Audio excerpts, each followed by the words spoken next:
공인중개사 한 방에 붙으셔야죠. 공인중개사 안전한 합격은 경로.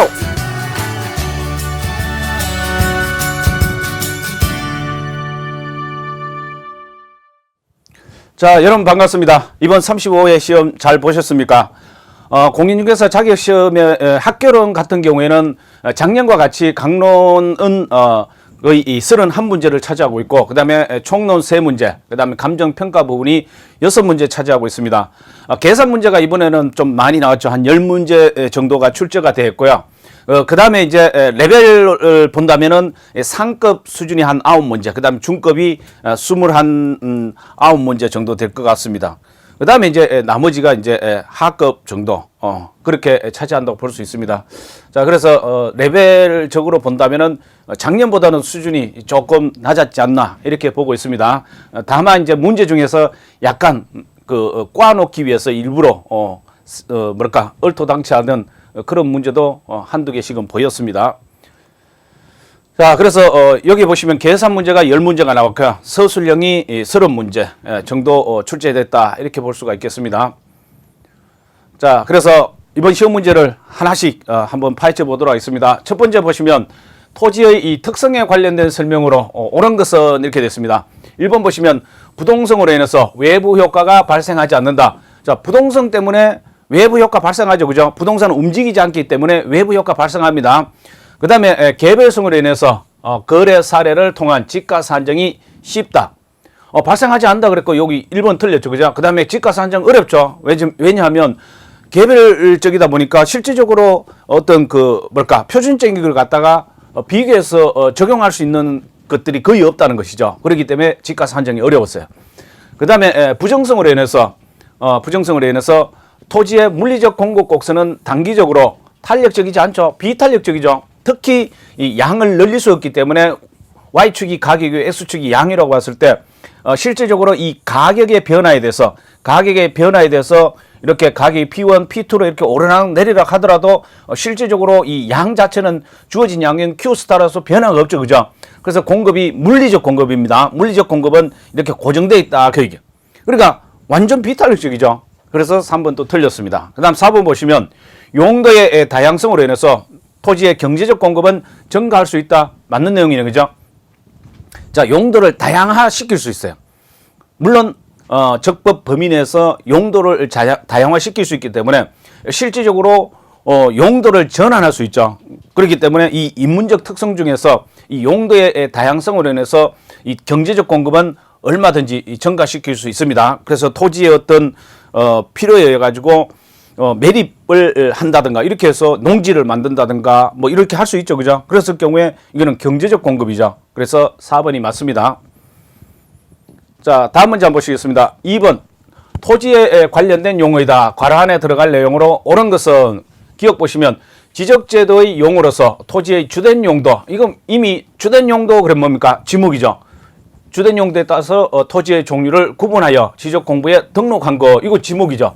지목입니다. 이 지목 같은 경우에는 지금 몇 개가 있습니까? 공간정보의 구축 및 관리 등에 관한 법률에서 28개의 지목이 있죠. 그죠? 이게 이제 주된 용도에 따라서 정한 것입니다.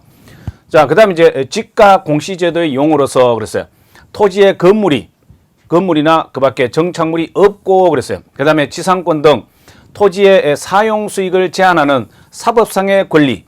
그러니까 용익물건이든 담보물건이든 이거는 사적 제한이잖아. 그죠? 사용 수익을 제한하는 것은 용익물건이죠. 지상권, 지역권, 전세권 이런 것들이에요. 자, 이런 권리가 설정되어 있지 아니한 토지. 없고 아니한 그래 뭐라고 했어요? 벌거벗은 것이라 했죠. 그죠? 벌거벗은 거. 낮이라 그랬어요. 낮이. 벌거벗을 낮자죠. 벌거벗을 낮자요. 그래서 옷을 입고 있지 않다 보니까 과일이 다 보여요. 그래서 낮이다 이렇게 부르는 거예요. 그래서 정답은 지목과 낮이가 들어가야 되겠죠. 2번이 되겠습니다. 그래서 여기 보시면 뭐 나대지는 지목이 아닙니다. 나대지는 지목이 아니에요. 지목은 낮이라 해야 됩니다. 그래서 실질적으로 이 낮이는 지가 공시제도에서 쓰는 용어예요. 물론 이제 낮이라고 하기보다는 지목은 아닌데 대지예요. 본래 대지인데 이 대지는 뭔가 건물을 지을 수 있는 땅이라든가 아니면 뭐 향후에 이미 들어와 있는 토지라든가 건물이 그죠? 그다음에 앞으로 지을 토지 이런 것들도 다 대지죠. 그런데 그 지상에 아무것도 없을 때 나대지 이렇게 부르는 것이지. 이건 우리가 이제 일반적으로 이제 막 쓰는 것이지 이렇게 본래는 나지라고 해야 됩니다. 자, 그다음 3번 보시면 다음은 용도별 건축물의 종류에 관한 건축법 시행령 규정의 일부이다. 가로 안에 들어갈 내용으로 옳은 것은 그랬어요. 자, 다세대 주택이야. 다세대 주택은 공동주택입니까? 단독주택입니까? 공동주택이죠. 공동주택이기 때문에 최고 높은 층은 몇 층이에요? 아파트죠, 그죠? 아파트가 주거용으로 쓰는 용도가 5개층 이상이죠. 5개층 이상이에요. 그 다음에 뭐가 있습니까? 연립주택이 있죠. 연립주택이 있고 그 다음에 또 뭐가 있습니까? 다세대 주택이 있죠. 그래서 여기서 제시하는 것은 다세대 주택입니다. 그래서 5개층 이상이기 때문에 얘들부터는 뭐야? 4개층 이하가 됩니다. 주거용으로 쓰는 용도가 주택으로 쓰는 부분이 4개층이에요. 4개층 이하 이렇게 됩니다. 이하 이렇게 돼요. 그리고 늘 제가 기본 쓰든 요약 쓰든 제가 강의할 때마다 그냥 층과 그냥 층과 이 계층 이거는 구분해야 됩니다. 계층은 구분해야 돼요. 이 계층은 실질적으로 어떤 특정 부분에 대한 층수를 얘기하는 것이고 특정 용도에 대한 것이고 이거는 이제 전체 층수야. 모든 건물의 전체 층수, 용도를 따지지 않는 거야. 그래서 여기 계층은 특정 용도. 그래서 여기 보면 주택으로 쓰는 특별 용도로 쓰는 것이죠. 그죠? 그렇기 때문에 이거는 계층이라는 단어가 나와야 됩니다. 어쨌든 다세대이기 때문에 층수가 이렇게 하면 벌써 몇 층 이하는 거야?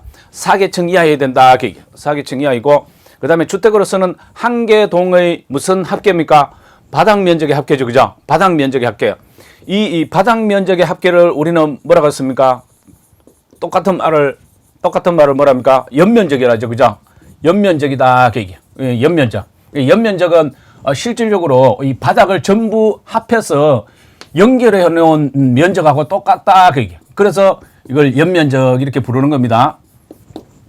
자, 그렇지만 법률상의 용어로는 바닥 면적의 합계 이렇게 돼요. 각층 있죠. 건물이 이렇게 있으면 각층에 이게 바닥이 있지 않습니까? 이걸 전부 합한 것이다. 전부 합한 것이다. 이게 연면적을 의미하는 것인데 얘는 660제곱미터 이하죠. 다 센다 그랬죠. 그죠? 밑으로 세니까 이하다 이렇게 얘기했던 거 기억하실 겁니다. 그래서 층수는 4개층 이하이고 왜냐하면 5개층에서 최고층이니까 그 다음부터는 4개층 이하라 해야 되겠죠. 그죠? 자, 그래서 정답은 몇 번입니까? 정답은 바닥 면적의 합계하고 4개층 이하. 그래서 4번이 되겠네. 그죠? 이거 그냥 층으로 하면 안 됩니다. 그냥 층으로 올층으로 하면 안 돼요. 계층이 나와야 됩니다. 몇 개층 이렇게 해야 되고 건축 면적이 하면 안 되고 바닥 면적의 합계가 되겠습니다.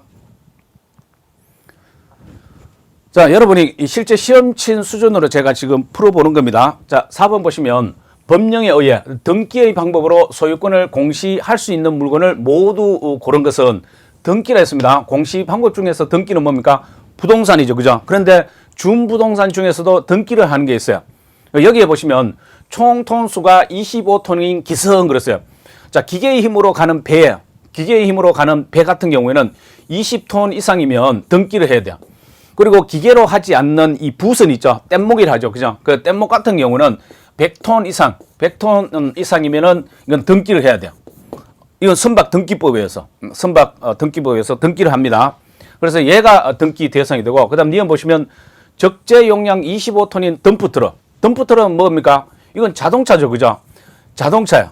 자동차는 자동차 관리법이 있어요. 자동차 관리법이 있습니다. 자동차 관리법에 해가지고 자동차 관리법에 의한 뭡니까? 자동차 등록 원부가 있습니다. 등록 원부가 있는데 자동차 등록 원부에 등록을 해라 이렇게 됐어요. 자, 그 다음에 이제 최대 유력 중량 400톤인 항공기. 자, 여기서는 이 밑에 있는 얘들은 톤수가 그렇게 중요한 게 아니에요. 여기서 톤수는 이 선박 쪽에서 반드시 구분해야 됩니다. 여기서는 자동차냐, 선박이냐, 자동차냐, 항공기냐 이런 걸 봐야 돼요. 그러니까 항공기 같은 경우는 항공안전법이 있어요. 항공안전법 해가지고 이 항공기 같은 경우는 국토교통부 장관에게 등록을 해야 돼요. 국토교통부 장관에게 등록해야 됩니다. 등기가 아닙니다. 그래서 니은 또 등록이고 디귿 또 등록입니다. 그 다음에 토지에 부착된 한 그루의 수목이에요. 자, 한 그루의 수목은 일종의 토지의 뭐가 됩니까? 토지의 종물이에요. 종물입니다. 그래서 얘 한 그루는 등기의 대상이 될 수 없어요. 굳이 끌어간다면은 뭡니까? 수목의 집단이다 이렇게 얘기하죠. 그죠? 수목의 집단이에요. 그러니까 나무의 집단, 나무 숫자에다 나무목이죠. 수목의 집단 같은 경우에는 임목에 관한 법률에서 임목에 관한 법률이 있습니다. 임목에 관한 법률에 가지고 등기를 하게 되면 뭐가 된다고? 수목이 아니고 이제는 임목이 되는 겁니다. 호적에 올라가면 임목이 돼요. 그래서 여기서 보시면 수목의 집단 이렇게 돼야 돼요. 한 그루는 안 됩니다. 그래서 리얼도 틀렸기 때문에 정답은 1번이 되겠습니다. 다음 5번 보시면 A광역시장은 관할구역 중에서 농지 및 야산으로 형성된 한 덩어리 집단의 지역, 덩어리 단자입니다. 한 일단의 지역에 대해서 도시개발 법령상 도시개발 사업, 자 개발 후에 용도는 주거용, 상업용, 택지를 추진하면 이렇게 돼 있어요. 자, 시행 방식을 검토하고 있다. 그래서 시행 방식은 수용 방식으로 하는데 여기 보시면 예정 사업 시행자는 누굽니까? 지방공사입니다. 일종의 공공기관 쪽에 들어갑니다. 자, 그리고 환지 방식은 사업 시행자가 누굽니까? 조합이죠. 그죠? 토지 소유자 등이죠. 파워로 얘기한다면 공사가 훨씬 더 파워가 세죠. 그죠? 자, 그래서 조합을 하다 보면은 이게 그 동의 같은 거 이런 거 많이 받아야 돼요. 그 인가라든가 이런 것들. 그죠? 재개발 재건축도 도시및 주거환경 정비법에 가지고 조사관이라죠. 그죠? 조합 설립 인가, 그다음에 사업 시행 계획 인가, 그다음에 관리 처분 계획 인가. 그 단계마다 동의를 받아야 되잖아요. 그죠? 그거와 똑같아요. 조합은 어떤 절차를 거치는 그런 동의 절차라든가 인가라든가 이런 거 거쳐 가지고 시장 군수 구청장에게 인가 받으러 가야 되죠. 그죠? 그래서 복잡합니다. 자, 어쨌든 이 둘을 비교한 설명으로 틀린 걸 찾는 겁니다. 자, 보상금은 현금으로 지급하며 주어진 조건에 한한다 이렇게 되세요. 야, 수용 방식은 환지 방식에 비해서 세금 감면을 받기 위한 대토로 인해서 그러니까 개발된 다른 토지로 바꿔주는 거야. 그러니까 환지 방식은 개발되기 전에 토지를 개발해서 바꿔준다 그랬죠. 그죠? 토지를 개발된 걸로 바꿔주기 때문에 바꿀 한자로 써가지고 환지 이렇게 부르는 겁니다. 근데 수용은 강제로 매수하는 것이죠. 그죠? 그래서 수용 방식은 환지 방식에 비해서 세금 감면을 받기 위해서 실질적으로 양도소득세 40% 감면 부분이 있죠. 그죠? 이런 부분을 받기 위해 가지고 대토로 해준다. 그 얘기예요. 대토해주면은 일정 기간 동안은 등기하기 전까지는 전매를 제한하지만 실질적으로 이걸로 인해서 아까 여기 뭐라 했습니까? 현금으로 지급한다 했잖아. 그죠? 현금으로 지급하는 그런 형태로 하는 게 있고 또 여기서 만약에 대토로 받게 되면은 이걸 나중에 또 그 거래하게 되겠죠. 그죠? 그래서 뭐라 합니까? 현금 받을래? 대토할래? 그러면 뭐라 합니까? 대토하는 게 좋다 이렇게 얘기해요. 왜냐하면 건물에 한 300배 오르면 대토는 토지는 한 3,000배 오른다 이렇게 정도로 한 10년 안에 그렇게 오른다 할 정도로 토지로 받는 게 좋다 이렇게 얘기해요.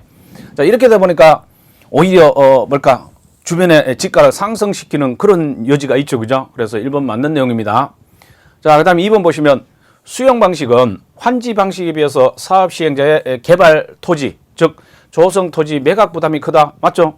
수용해서 개발해서 매분 매각, 즉 처분을 해야 되는데 가만히 있으면 이게 뭐 팔리고 그런 것도 아니죠. 그죠? 이런 부분이 부담스럽기는 합니다.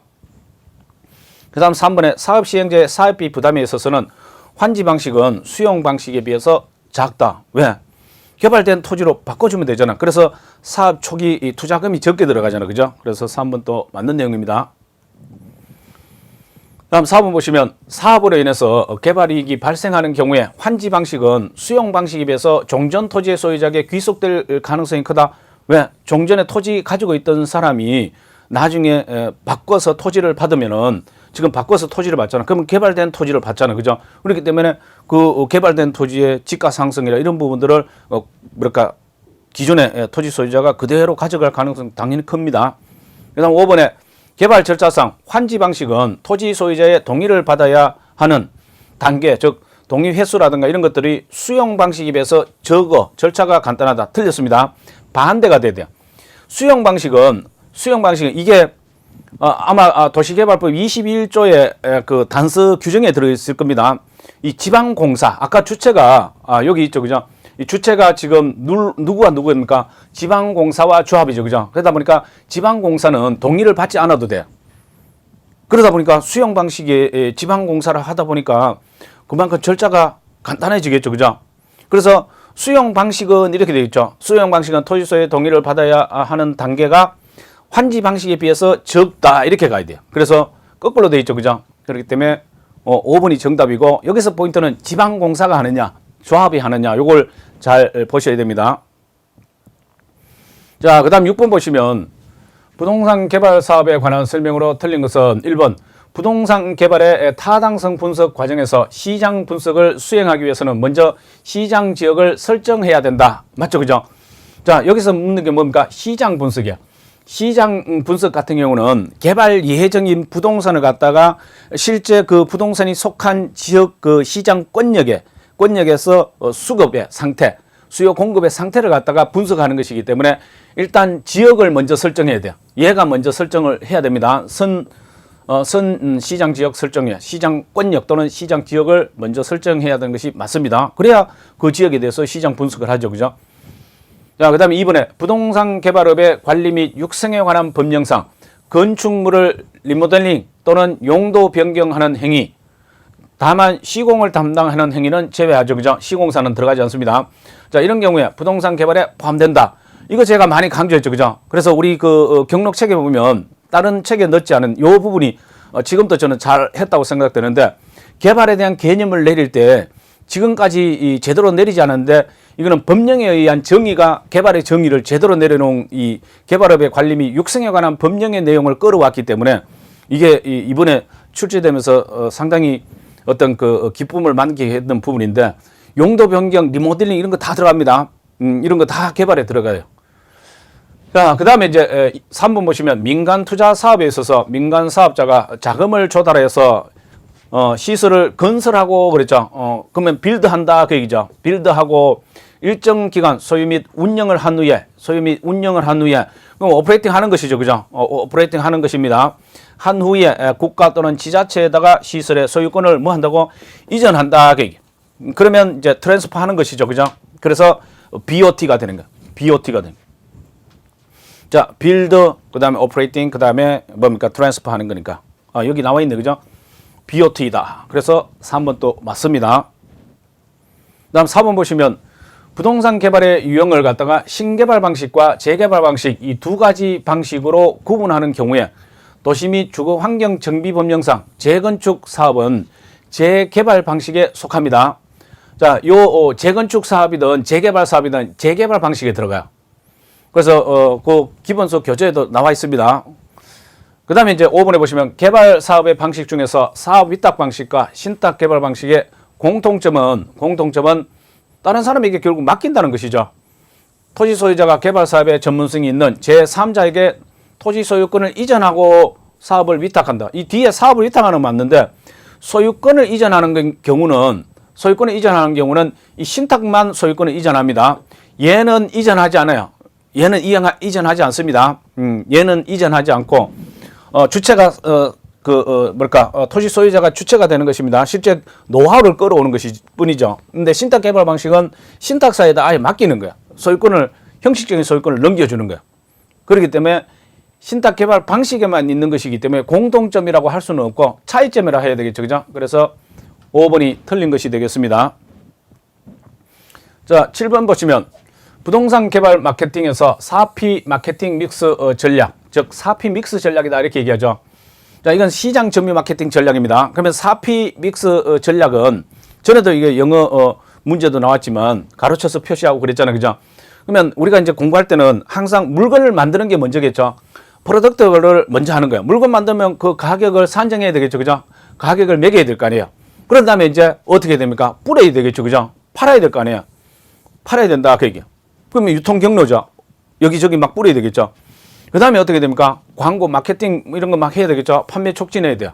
그래서 기역, 니은, 디귿, 미음이 되겠죠. 그래서 정답 2번이 됩니다. 자, 이 차별화, 포지셔닝이 뭡니까?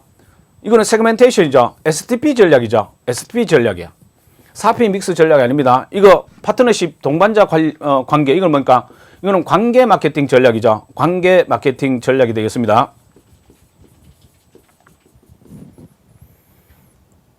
자, 다음 8번 문제 한번 보시겠습니다. A 지역 단독주택 시장의 균형 변화에 관한 설명으로 옳은 것은 수요 곡선은 우하향하고 공급 곡선은 우상향하며 다른 조건은 동일하다 이렇게 됐어요. 자, 1번 보시면 수요와 공급이 모두 증가하고 그랬어요. 자, 일단은 자, 이렇게 그래프를 그려주니까 급하면 뭐 Y축 가격, X축 양은 건 생각 뭐 할 필요 없죠. 그죠? 이미 다 돼 있잖아요. 그러면 이렇게 먼저 이렇게 그려놓으면 된다 했죠. 이렇게 그린 상태에서 수요의 증가폭과 공급의 증가폭이 동일한 경우 그랬어요. 자, 일단 이런 상황에서 수요의 증가폭 이만큼 하고 이렇게 하고 그다음 공급의 증가폭도 이 정도 해봅시다. 거의 비슷하죠. 그죠? 그럼 여기가 새로운 균형점이 될 거 아니에요. 그죠? D-와 S-가 만나는 이 지점. 기존의 수요 곡선과 기존의 공급 곡선이 만나는 지점은 여기였죠. 양을 여기로 본다. 여기 Q1이라고 여기 Q2라 하면은 양이 늘었습니까? 줄었습니까? 증가했죠. 그죠? 감소한다 그러면 틀린다. 그 얘기. 다음에 2번 봅시다. 수요가 증가하고 공급이 감소하는데 수요의 증가폭보다 공급의 감소폭이 더 크다. 그 얘기. 자, 일단 그러면 여기서도 마찬가지로 똑같이 이렇게 시험지 옆에 그린다고 생각해 봅시다. 자, 이렇게 됐을 때 일단 우하향의 수요 곡선과 우상향의 공급 곡선 상태다. 여기 Q1이라고 합시다. 여기 P1이라고. 자, 이 상황에서 뭐니까 수요는 증가한다 했죠. 수요는 증가하는데 수요 증가폭보다 공급의 감소폭이 더 크다 했죠. 그죠? 그럼 공급의 감소폭을 이 정도로 해봅시다. 왼쪽으로 움직여야 되겠죠. 수요의 증가폭은 어떻게 됩니까? 조금 작게 해야 되겠죠. 증가폭은 이 정도 해봅시다. D-로. 그러면 D-와 S-가 만나는 지점은 여기네. 그러면 여기를 Q2라면 양은 줄었네. 그죠? 가격은 어떻습니까? 가격은 올랐네. 그죠? 자, 그래서 가격은 올랐습니다. 상승한다 그랬죠. 하락한다 했기 때문에 틀렸죠. 그죠? 자, 그 다음 이제 3번 문제 한번 봅시다. 3번 보시면 수요가 감소하고 공급이 증가하는데 수요의 감소폭이 공급의 증가폭보다 더 큰 경우, 자, 수요 감소폭이 공급의 증가폭보다 더 큰 경우, 자, 이때 가격은 어떻게 되느냐 그걸 보자 그 얘기죠. 자, 그러면 3번 보시면 우하향의 수요 곡선과 우상향의 공급 곡선에서 Q1 여기 P1이라 합시다. 자, 이 상황에서 수요는 감소하고 공급은 증가됐죠. 그죠? 그죠? 그런데 그 폭을 봐야 됩니다. 수요의 감소폭이 공급의 증가폭보다 더 크다 그 얘기. 그러면 공급의 증가폭은 조금만 하면 되겠죠. SS, S4로 작게 하고 그다음에 감소폭은 어떻게 된다고? 더 크게 해야 돼요. 이만큼 해버리면 되겠죠. 그죠? DS, D-로 감소해버려. 그러면 S-와 D-가 만나는 지점은 여기 있죠. 기존보다 어떻습니까? 기존보다 가격 떨어졌죠. 근데 여기 뭐랬습니까? 상승했다 그랬기 때문에 틀렸죠. 그래서 4번 틀렸습니다. 3번 틀렸습니다. 자, 그 다음 이제 4번 보시면 수요와 공급이 모두 감소하고 그랬어요. 자, 수요와 공급이 모두 감소한다 했습니다. 수요와 공급이 모두 감소하는데 수요의 감소폭보다 공급의 감소폭이 더 크다. 공급의 감소폭이 더 큽니다. 공급의 감소폭이 더 커요. 자, 공급의 감소폭 여기 S- 이만큼 크게 해봅시다. 벌려봅시다. 수요의 감소폭은 이 정도로 작게 감소시켜 봅시다. 자, 그러면 S-와 D-가 만나는 지점은 여기겠죠. 그럼 가격은 올랐네. 그죠? 양은 어떻습니까? 줄었네. 그죠? 가격 오르고 양은 줄었어요. 양 줄었다. 맞네. 그죠? 그래서 정답은 4번이 됩니다. 실제 이런 문제는 머릿속에서 이렇게 생각하면 답이 나와요. 수요가 증가하고 그러면 그래프를 머릿속에서 그려버리면 아주 한 5초 만에 다 풀 수 있는 것이죠. 그래서 8번 문제도 그렇게 어려운 내용은 아닙니다. 자, 그 다음 9번 보시면 A 지역의 소형 아파트 수요의 가격 탄력성은 0.9이고 오피스텔 가격에 대한 소형 아파트 수요의 교차 탄력성은 0.5이다 이렇게 했어요. 자, 그러면 소형 아파트의 가격 탄력성을 먼저 한번 봅시다. 소형 아파트의 가격 탄력성이 얼마였습니까? 0.9다 그랬어요. 근데 이 0.9는 결국은 뭡니까? 얘는 이 가격의 변화율에 대한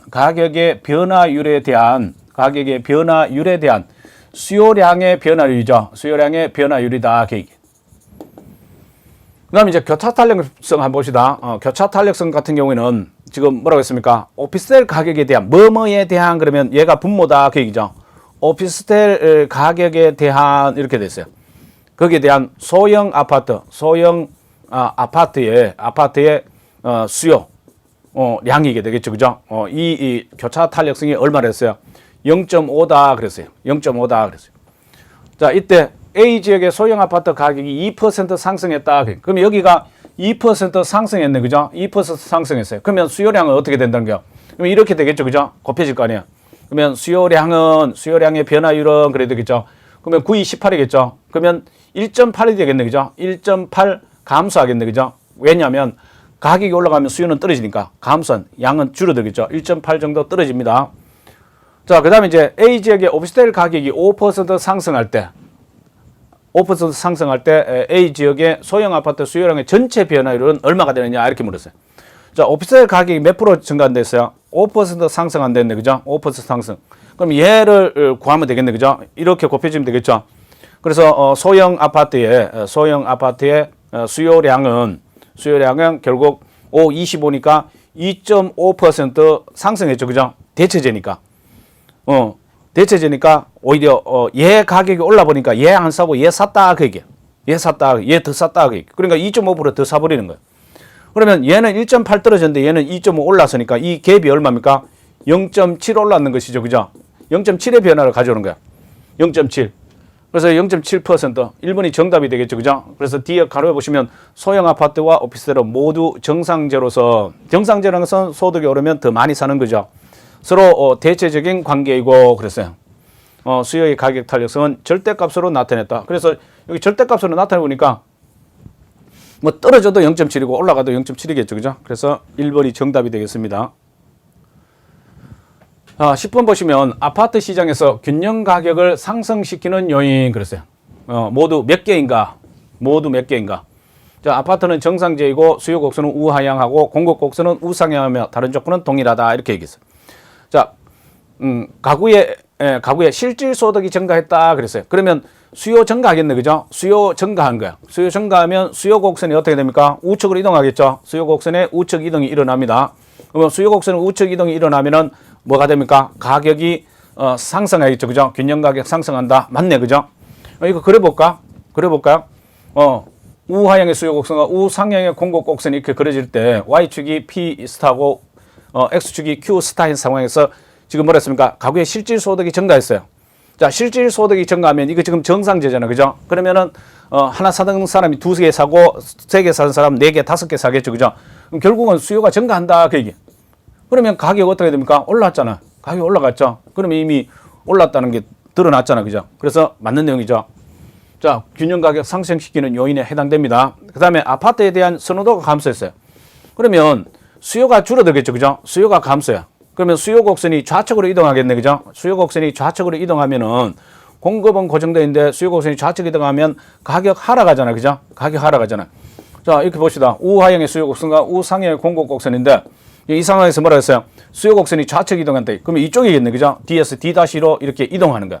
그럼 여기에 있던 가격이 P1이라면 지금 새로운 균형점이 여기 있잖아. 그죠? 여기가 P2잖아. 그럼 가격 떨어졌다. 그 얘기. 그래서 가격 하락이죠. 그래서 이거는 틀렸죠. 그 다음 아파트 건축 자재 가격이 상승했어요. 그럼 아파트 가격, 자재 가격이 상승하면 공급자들이 부담스럽죠. 그죠? 그러면 공급 곡선 자체가 어떻게 됩니까? 자체가 좌측으로 이동합니다. 좌측으로 이동해. 그러면 수요가 고정되어 있는 상황에서 공급 곡선이 좌측으로 이동하면은 가격이 어떻게 됩니까? 균형 가격 상승하겠죠. 그죠? 균형 가격 상승. 자, 이거 한번 그려봅시다. 우하향의 수요 곡선과 우상향의 공급 곡선이 자, 이렇게 되어 있는데 여기 P1이라고 여기 Q1이라 합시다. 가격 지금 공급 곡선 자체가 좌측으로 이동하잖아요. 그럼 좌측으로 이동시켜 봅시다. S-S-로. 그럼 여기에 있던 가격이 여기에 있는 가격으로 올라가잖아요. 가격 상승하는 거 맞네. 그죠? 그래서 얘도 맞죠. 그죠? 그 다음에 마지막 거 보시면 아파트 담보대출의 이자율이 상승했어요. 그러면 아파트를 담보로 해서 집을 살려고 할까 안 살려고 할까? 안 살려고 하겠죠. 그죠? 이자율이 올라가니까 금융비용 때문에 이거는 수요자들이 수요를 줄인다. 그래서 수요 곡선 자체를 좌측으로 이동시키겠죠. 그죠? 좌측으로 이동시켜. 수요 곡선 자체를 좌측으로 이동시키니까 어떻게 됐어요?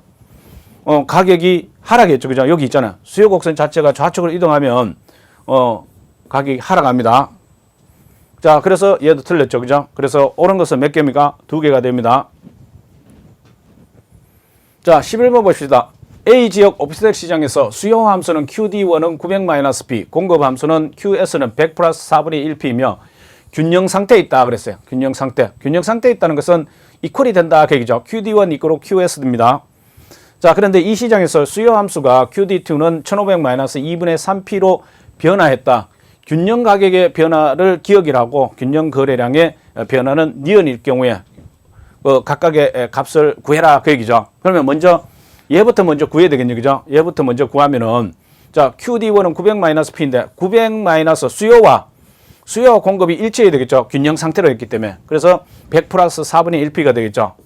100 플러스 4분의 1P가 된다. 그러면 얘 이쪽으로 넘기고 그죠? 그러면 4분의 5P가 되잖아요. 얘가 1이니까 4분의 4잖아. 그렇기 때문에 더하면 4분의 5P가 되죠. 4분의 5P는 얘는 이쪽으로 넘어가게 되겠죠. 그러면 800이 되겠죠. 자, 그러면 5P는 3200이 되잖아. 5P는 3200. 그럼 고로 P는 얼마? P는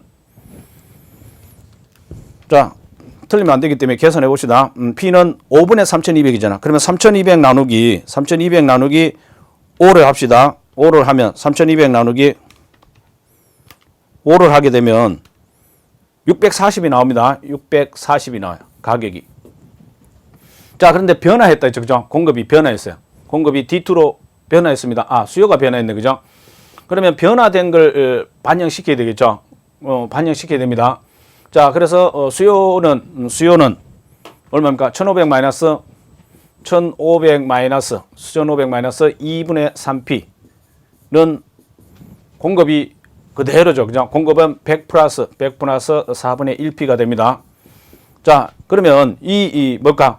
공통분모가 지금 4로 만들어줘야 되겠죠. 그러면 여기 2를 곱해주면 되겠죠. 여기다가 곱하기 2 해주면 4분의 6으로 되겠죠. 그죠? 그러면 4분의 6을 넘기면은 4분의 1P와 합해지면 4분의 7P가 되겠죠. 4분의 7P가 될 것이고, 얘가 이쪽으로 넘기면 1500-100이 되겠죠. 그러면 1400이 되겠죠. 자, 그렇기 때문에 7P는 그랬죠. 7P는 얼마가 됩니까? 5600이 되네. 그죠? 7P는 5600이죠. 1400 곱하기 400이니까. 그러면 P는 얼마입니까? 5600 나누기 7이죠. 5600 나누기 7을 하게 되면 800이 됩니다. 800이. 자, 그로 P는 800이다. P는 800. 자, 그러면 가격이 올랐네. 그죠? 가격이 160이나 올랐네. 그죠? P는 160이 올랐어요. P는 160이 160 상승. 그럼 얘 1번 아니면 2번이겠네. 그죠? 자, 그러면 지금 가격의 변화를 봐야 되기 때문에 D1과 그 다음에 D2를 이용하면 되겠네. 그죠? 그러면 D1일 때 640이었잖아요. 그러면 여기 640 넣어 봅시다. 그러면 900 마이너스 얼마입니까? 900 마이너스 640이에요. 그러면 얼마입니까? 260이 되겠죠? 260이죠. 260이 되고, 여기 그 다음에 800이죠. 800을 일로 넣어 봅시다. 그러면 여기 이 P가 800이니까, 얘 P가 800이니까 얘 지우면 400이 되겠네. 그죠? 400이 되겠네. 그죠? 그러면 4, 3은 12. 1500 마이너스 1200이 되겠네. 그러면 300이 나오겠네. 그죠? 300. 그러면 여기 40 차이네. 그죠? 40 차이죠. 40 증가했죠. 260에서 300으로. 그래서 정답은 2번이 되겠습니다. 자, 다음 12번 보시면 저량의 경제 변수에 해당되는 것은, 저량이라는 것은 이 특정 시점에서 어떻습니까? 특정 시점에서 측정이 가능해야 되죠. 측정 가능한 변수여야 되죠. 이거 뭡니까? 여기 이미 답이 나와 있잖아요. 재고, 스탁이 재고의 의미잖아. 스탁이 주식의 뜻도 있지만 창고에 쌓아놓은 재고의 의미 또 있죠. 그죠? 그래서 재고라고 이미 답을 줬어요. 얼마나 쉬워요. 그죠? 그래서 이거는 이미 이 창고에 있다. 창고에 있다. 그 얘기. 창고에 있다는 걸 제시해 주고 있죠. 그래서 이거는 뭐 볼 거 없이 정답을 이미 주려고 한 것입니다. 자, 그 다음에 13번 보시면 다음에 해당하는 도시 및 주거환경 정비법상의 정비사업은, 자, 도시 저소득 주민이 집단 거주하는 지역으로서 정비 기반 시설의 극히 열악하고, 그래서 극히 그랬죠. 강조했던 거 그대로 나왔네. 그죠? 그 다음에 노불량 건축물이 과도하게, 그냥 밀집이 아니고 뭐야? 과도하게 밀집 그랬어요. 그럼 여기까지 가면 뭐야? 정말 미치겠죠. 그죠? 환장하겠죠. 환장한다. 환경.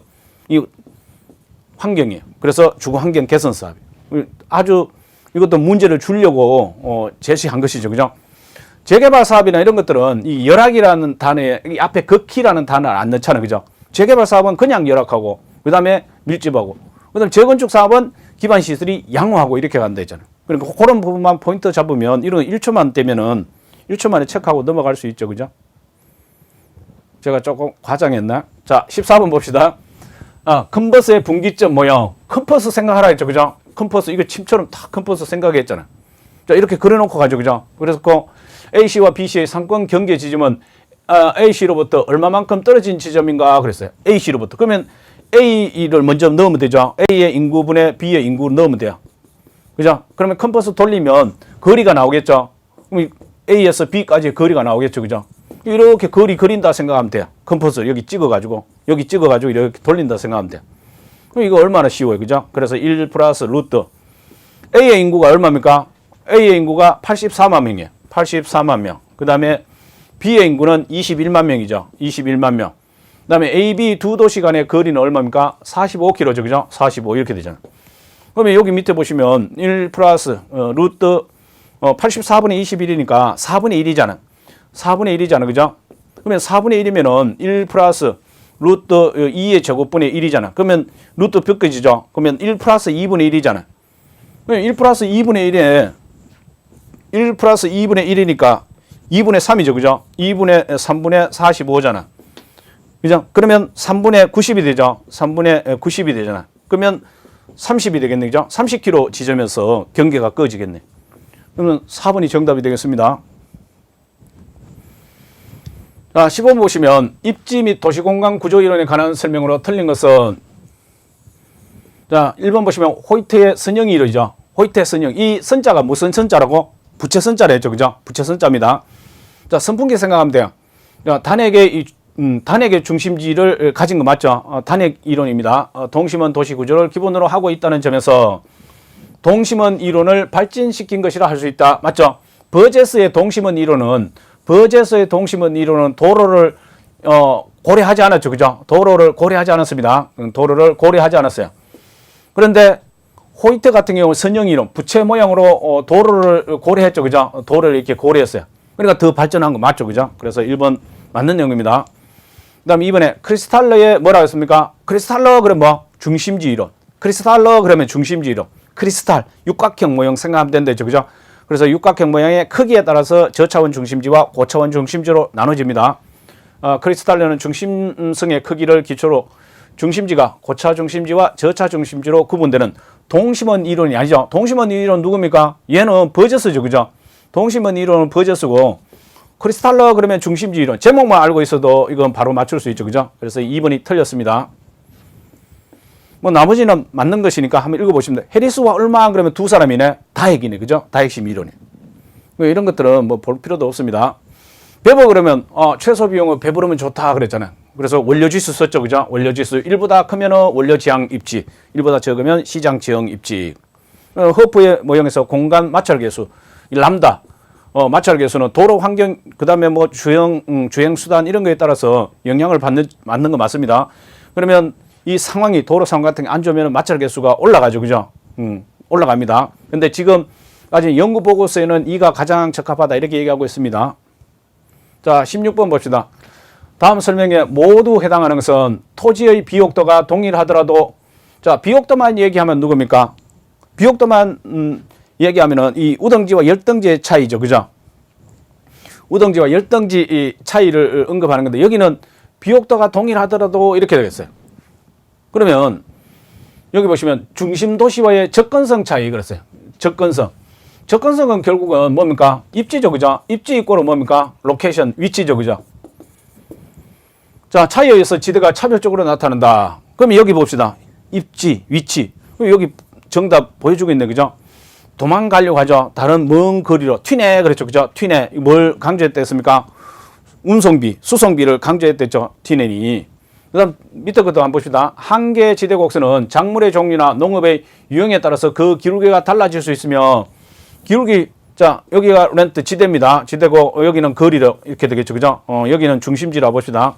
그러면 지대의 어떤 작물의 종류라든가 농업의 유형에 따라서 이렇게 기울기가 달라지죠. 그죠? 이 입지가 지금 어떻게 됩니까? 이런 지점에서 교차가 되겠죠. 그죠?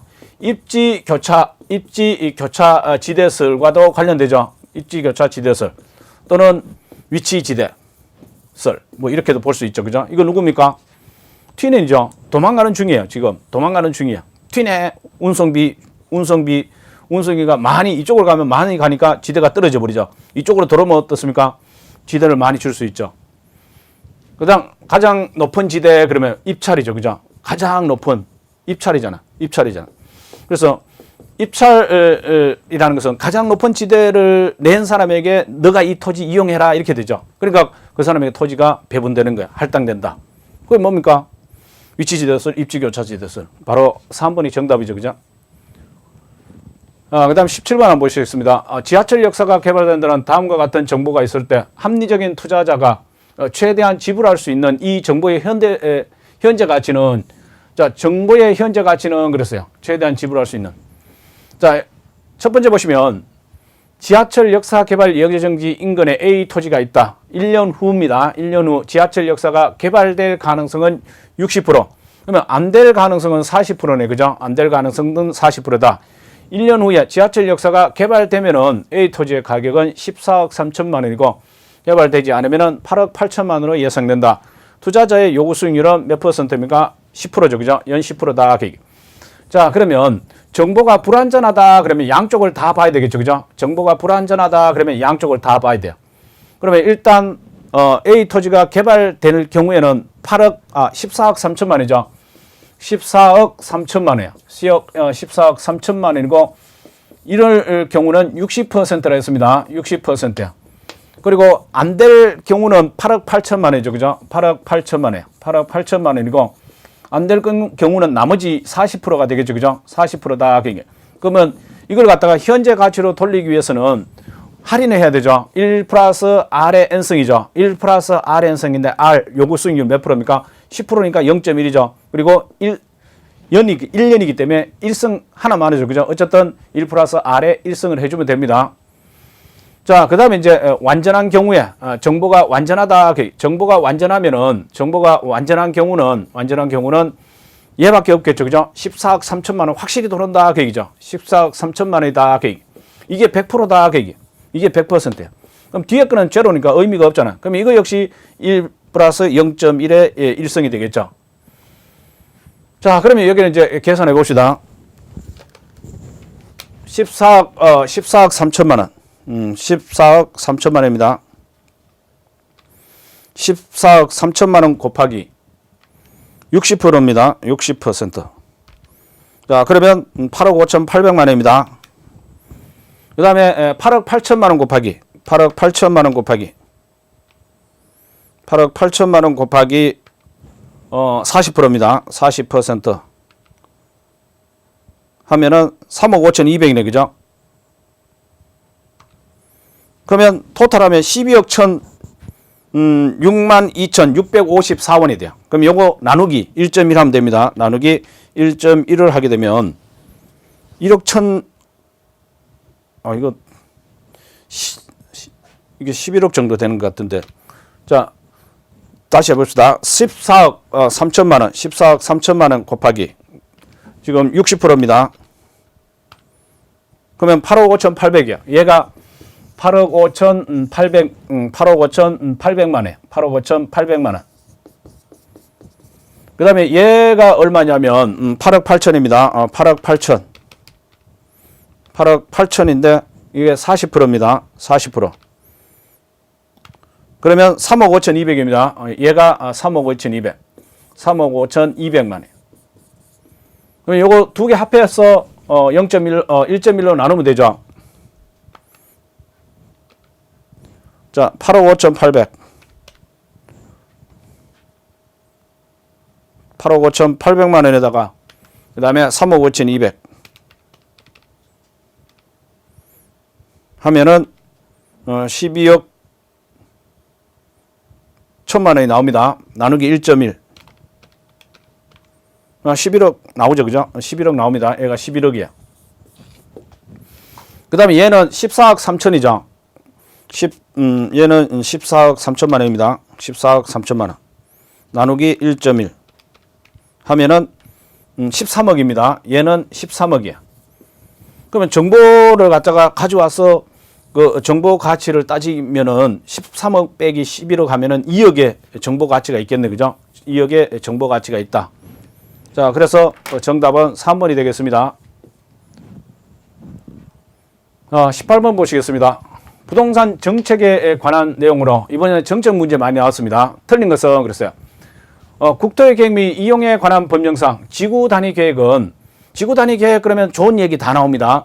자, 도시군 관리 계획, 도시군 계획 수립 대상 지역의 일부에 대해서 그랬죠. 일부에 대해서 토지 이용을 합리화하고 기능을 뭐라 했습니까? 정진시키며 미관을 개선하고 좋은 말 나오죠. 그죠?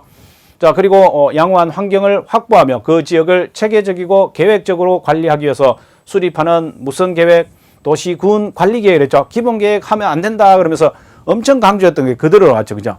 그래서 기본 계획 하면 안 된다 했습니다. 관리 계획이에요. 기본 계획은 추상적인 개념으로서 이거는 구성력이 없어요. 관리 계획은 세부적으로 하나하나 다 터치합니다. 구성력이 있어요. 그래서 1번이 틀린 겁니다. 그래서 이것도 뭔가 PUD라든가 이런 미국의 PUD 제도라든가 그런 것들하고 비교할 때 그보다는 아마 지구 단위 계획 쪽에 시험에 나올 것이다 얘기했던 것이 그대로 나왔죠. 그죠? 그래서 정답 1번이 되겠습니다. 자, 그 다음 19번 보시면 공공주택 법령상, 특별법령상 공공임대주택에 관한 내용으로 옳은 것은 모두 몇 개인가? 그래서 단 주택도시기금은 주택도시기금법에 따른 주택도시기금을 말한다. 당연하죠. 그죠? 자, 요거 통합 공공임대주택 이거 아주 중요하다 했죠. 그죠? 법령 개정되면서 들어왔기 때문에 출제될 확률이 높다 그랬는데 바로 나왔어요. 통합 공공. 자, 통합이라 했잖아요. 그죠? 그렇기 때문에 주체들이 통합된 주체들이 다 나와요. 여기 나와 있죠. 최저소득계층, 저소득 서민, 젊은 층 및 장애인, 국가용역자 통합이에요. 이런 사회 취약계층 등의 주거 안정을 목적으로 공공 임대주택이다. 맞죠? 그죠? 그 다음에 이제 행복주택이에요. 행복주택은 일단 부부가 나와야 돼요. 부부. 결혼하면 너무 행복하겠죠. 그죠? 그래서 국가나 지자체 재정이나 이거는 어디든지 다 따라가요. 재정, 그 다음에 기금. 얘는 어디든지 따라갑니다. 기금의 지원을 받아 대학생, 사회, 초년생, 여기 신혼부부 나왔네. 그죠? 하여튼 젊은 층들이 일단 행복해야 되는 그런 주택입니다. 그래서 젊은 층의 주거 안정. 그래서 이것도 맞죠. 그죠?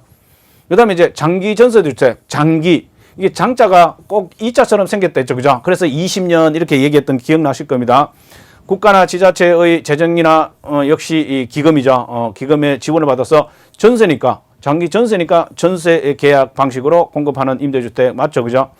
그 다음에 이제 분양 전환 공공임대주택은 10년 넘어가면 안 된다 했죠. 그죠?